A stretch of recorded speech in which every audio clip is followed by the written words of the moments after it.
자, 두 번째 클립이에요. 이제 두 번째 클립에서 제가 뭐 한다 그랬어요? 워밍업 한다 그랬죠? 이 두 번째 클립이 끝나고 난 다음에요. 그 세 번째 클립을 대신하는 세 번째 강의는 어디에 해당하냐면요. 여러분들이 제가 아까 여러분들 조교 누구라 그랬어요? 박경신 대위님이 올해 고맙게 맡아준다 그랬죠? 여러분 선배기도 해요. 입학 연도로 보면. 박경신 대위님이 아마 그 여러분들한테 개별적으로 지금 제가 강의용으로 제가 만든 파워포인트를 사용을 한다 그랬죠? 그 파워포인트 자료를 드릴 거예요. 그걸 한 번씩 잘 읽어보세요. 제가 오늘 그 중에는 제가 강의를 한 내용도 있고 안 한 내용도 있을 겁니다. 그걸 잘 읽어보고 다음 시간에 본격적인 강의 때, 오늘은 워밍업이라 그랬어요. 본격적인 강의 때 이제를 대비해서 복습 겸 예습을 하는 거죠. 그 말씀을 드릴 겁니다. 자, 흔히 먼저 군비 통제란 무엇인가에 대해서 먼저 얘기를 해볼게요. 자, 일반적인 군비 통제, 영어로는 Arms Control의 개념 정의는요. 잠재적인 적대국 간의 군비 경쟁의 안정화를 통해서 전쟁 위험을 최소화하고 안보를 증대시키려는 노력이다. 이렇게 정의가 됩니다. 무슨 말이 이렇게 어려워? 라고 그런 생각이 드시죠? 이렇게 생각하면 돼요. 결과적으로요. 군비 통제라는 거는 일단은 다시 말해서 어떤 국가 간의 군비 통제를 했다라는 거는요. 야, 나중에 쟤랑 싸울지 모른다라는 인식을 가지고 있을 때 가능합니다. 그게 바로 잠재적인 적대국이란 얘기예요. 가령 이런 우리가 한미 동맹을 하고 있잖아요. 근데 한미 간에 군비 통제한다는 말 씁니까? 안 쓰거든요. 왜? 현재도 그렇지만 나중에도 싸울 일이 없을 것 같거든요.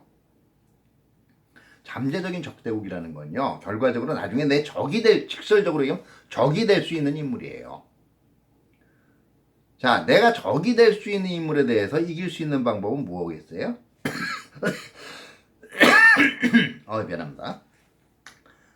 이길 수 있는 방법은 내 무장력을 키우는 거예요. 내가 남보다 세야 되는 거잖아요. 간단하게 생각하면 돼요. 내가 남보다 세야 되는데 내가 남보다 세지려면 어떻게 돼요?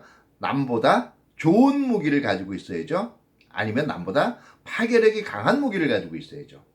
이런 걸 얻기 위한 노력을 군비 경쟁, 암스 레이스라고 합니다. 근데 이 암스 레이스를 하다 보면은요. 끝이 없어요. 국가가 군비 경쟁 계속하면 어떻게 되는 줄 아세요? 나중에 뭐가 없어요? 네, 돈이 없어집니다. 근데 군대나 군사력이라는 게 한 국가의 힘을 좌우하는 굉장히 중요한 요소이긴 하지만 그 몸집만 키울 수는 없잖아요. 민간 경제도 돌아가야 되고, 그러니까 부담이 되는 거예요. 그러니까 아무리 상대방이랑 싸울지 모른다. 아니면 상대방하고 앞으로 정말 한번 크게 그 건곤일척에 대일전을 해야 될지 모른다는 생각이 들더라도 그게 한계가 있는 거예요. 그렇기 때문에 결국은 우리 서로 너무 과도한 정도의 몸집을 키우지 말자. 이런 인식이 들기 때문에 대체적으로 국가들은 군비 통제에 나서는 겁니다. 그러면 어떤 거예요? 결과적으로 군비 통제라는 거는 결국 양측이 그 전쟁을 하기 전에 있거나 그 잠재적인 정책이죠. 그랬을 경우에도 저놈이 몸집을 키우니까 나를 언제 때릴지 모른다는 거죠. 굉장히 불안하잖아요. 그렇게 불안한 상태에서는 상대방의 의도를 오해하게 됩니다. 오해를 하다 보면 정작 전쟁까지는 할 목적이 없는데도 전쟁이 일어날 수도 있어요. 이거 안 되잖아요. 두 번째는 일단 전쟁을 한번 했어요. 전쟁 기간 동안은 모든 경제가 올 스톱되고 민간 경제가 올 스톱되고 전시 경제가 돌아간단 말이에요. 근데 전쟁 끝나면 전쟁 끝나면 결과적으로 탱크나 야포 뜯어먹고 삽니까? 그럴 수가 없잖아요. 경제가 정상적으로 돌아가야 된단 말이에요. 근데 정상적인 경제 밑에서는 전쟁 기간 동안에 상대방을 무너뜨리기 위해서 지나치게 키웠던 군사력을 유지할 수가 없어요. 그거 유지하다 보면 국가 경제가 망가져요. 근데 나 혼자 줄이면 불안하잖아요. 서로 줄여야 또 전쟁이 안 일어날 거 아니겠어요.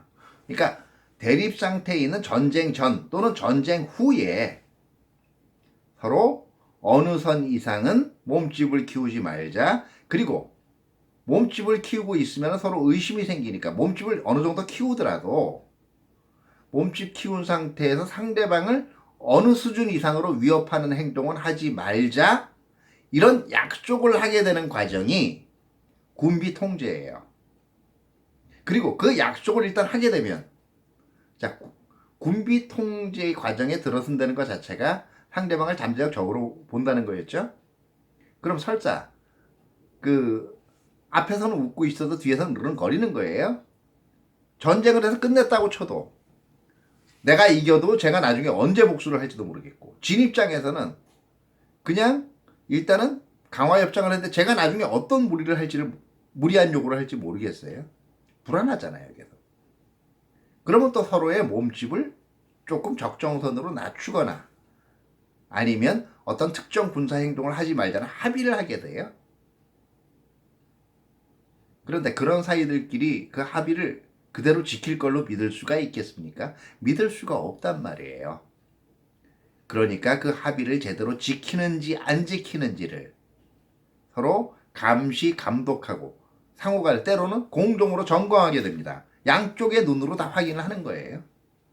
그런 과정들을 다 포괄해서 군비 통제라고 합니다. 교수님, 제가 어디서 군축이란 말을 들어봤는데요. 그러면 군축은 뭐고 군비 통제는 뭐예요? 흔히 아마 가장 많은 설명이 이런 걸 거예요. 그 군축, 다시 말해서 disarmament라는 거는 군비 통제 arms control의 일부이다 라고 설명하시는 분도 있어요. 왜냐하면요, 군비 통제 안에는 이런 것들이, 이런 개념이 있습니다. 제일 처음에는 직접 군사력을 줄이는 건 아닌데, 일단 서로 간에 악의가 없다는 걸 보여주는 과정이 있어요. 정보를 교환을 한다든가, 아니면은 서로 간에 인력을 교환을 한다든가, 아니면 국방백서 같은 거를 통해서 우리가 실질적으로 어느 만큼 전력이 있어를 보여준다든가, 이런 조치들을 CSBM, Confidence and Security Building Measure, 신뢰 구축 조치라고 합니다. 이 신뢰 구축 조치를 통해서 어느 정도, 완전히 믿는 건 아니지만은요, 신뢰가 쌓이게 되면 어떤 특정한 군사 행동을 하지 말자라는 얘기를 하게 돼요. 다시 말해서 몸집을 직접 불리는 건 아니지만, 몸집 불리는 거에 관련된 건 아니지만, 어쨌든 몸집을 줄이지는 않더라도 어떤 행동을 하지 말자. 가령 전방의 일정 구역에서는 포사격 훈련하지 말자든지, 일정 부대 이상의 규모의 부대가 한꺼번에 이동을 해서 전방적으로 이동하지 말자든지, 이런 군사력의 구체적인 운영에 관련된 제한을 가하는 것, 이거를 운용적 군비 통제, Operational Arms Control이라고 하고요. 그 마지막, 이렇게 쌓여가지고 마지막 단계가 구조적 군비 통제, Structural Arms Control. 네, 바로 군의 규모를 줄이거나 아니면은 특정 수준의 무기, 특정 위력의 무기를 수요를 줄이거나 성능 개선을 못하게 하거나 하는 약속들이 있게 돼요. 근데 보통 이런 구조적 군비 통제가 disarmament, 군축하고 상당히 유사하거든요. 그러니까 결과적으로 군축은 구조적 군비 통제의 다른 말이고, 그렇기 때문에 당연히 군비 통제는 군축보다 넓은 개념이다, 포괄한다, 이렇게 설명하시는 분들이 있고요. 우리나라에서는 이 설명을 많이 듣는데 저는 이게 꼭 좋은 설명은 아니라고 봐요. 왜냐하면요, 군비 통제하고 군축은요, 사실은 그 보는 시각의 차이점일 뿐이에요. 대표적인 것이요. 이런 겁니다. 가령 미국에 지금 그 액다라는 기관이 있어요. Agency of Arms Control and Disarmament Agency. 자, 군축 및 군비 통제국이라 그래가지고 이거는요, 미 국방부의 통제를 일부 받기는 하지만 독립적인 기관이에요. 직접적으로 대통령한테 보고합니다. 그런데 자, 그러면 그냥 군비통제국이라 그러면 되지. 군축의 일부니까. 왜 군축 및 군비통제라 그럴까?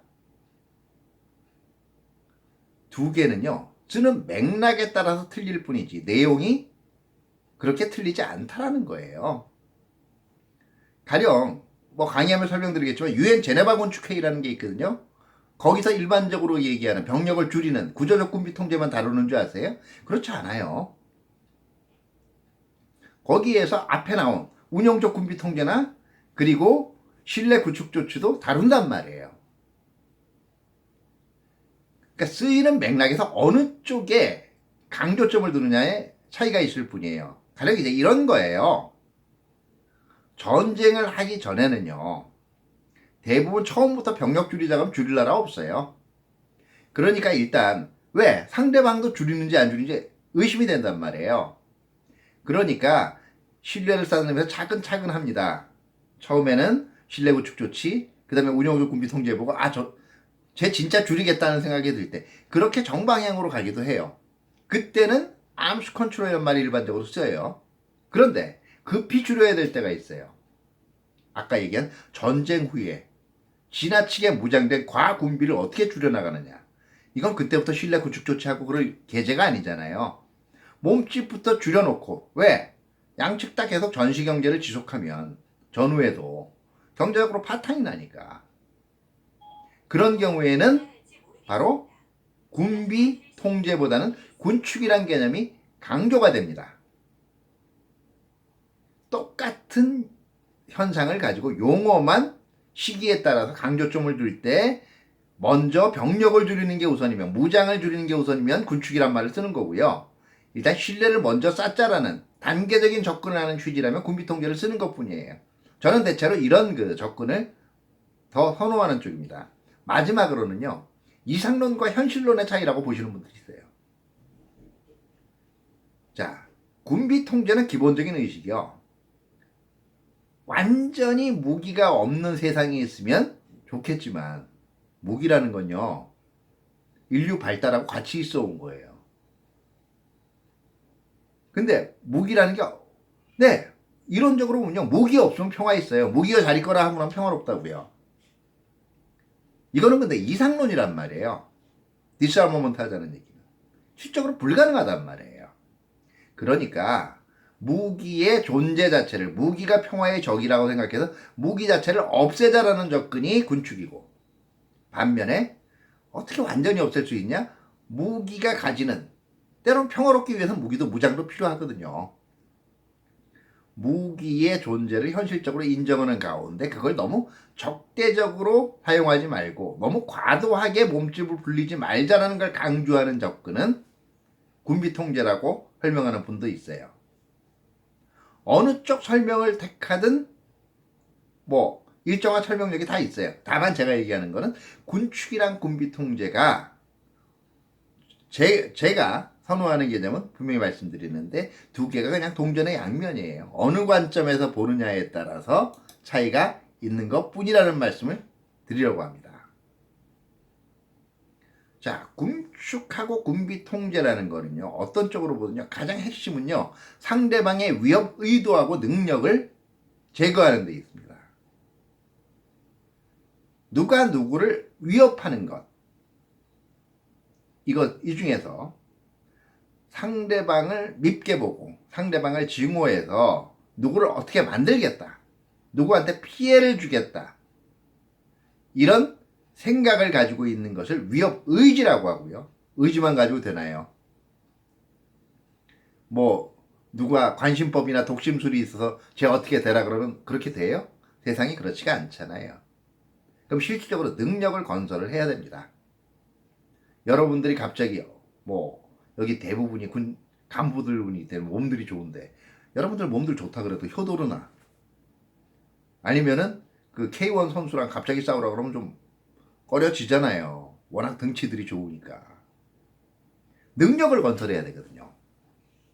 그러니까 상대방이 그 내가 위험하다라 누구로부터 위협을 받고 있다는 걸 느끼려면은요. 상대방의 위협의지. 아, 제가 나를 지금 째려보는 게 뭔가 나한테 피해를 줄 거다. 이것만 있는 것뿐 상대방이 그런 능력이 있어야 돼요. 내가 상대방한테 무섭게 보이려도 마찬가지고요. 그러니까 여러분들 그 유치원생이나 초등학생이 와서 내가 당신 가만두지 않을 거예요. 그럼 여러분들 공포를 느낍니까? 그놈 버릇없구나 그냥 생각하기도 하고 조금만 너무 귀엽다 이렇게도 볼 거 아니에요. 왜 그래요? 의지가 뒷받침이 안 돼. 의지는 보여줘요. 걔가 뭔가 악이 받쳐서 와서 하는 얘기가. 근데 능력이 안 된다고 생각하는 거 아니에요. 대부분 국가들은 국제정치 행위자들은 어떤 때 위험하다고 느끼냐? 상대방의 위협 의지와 능력이 동시에 느껴질 때예요. 다시 말해서 제가 나를 미워하고 있고 실질적으로 나를 해코지할 능력이 있다라고 생각할 때 이게 나한테 굉장히 위험한 상태, 위협으로 다가섭니다. 그럼 거꾸로 이제 내가 안전하구나 하는 안심을 하려면 이게 바로 군비통제의 핵심인데요.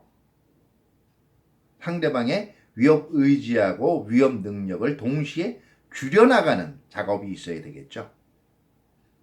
자, 위협 의지는 뭘 통해서 줄여나갑니까? 서로 신뢰를 통해서 지어나가는 거고 이런 신뢰를 바탕으로 실적으로 물리적인 해체에 들어서는 게 위협 능력의 해체 과정이죠.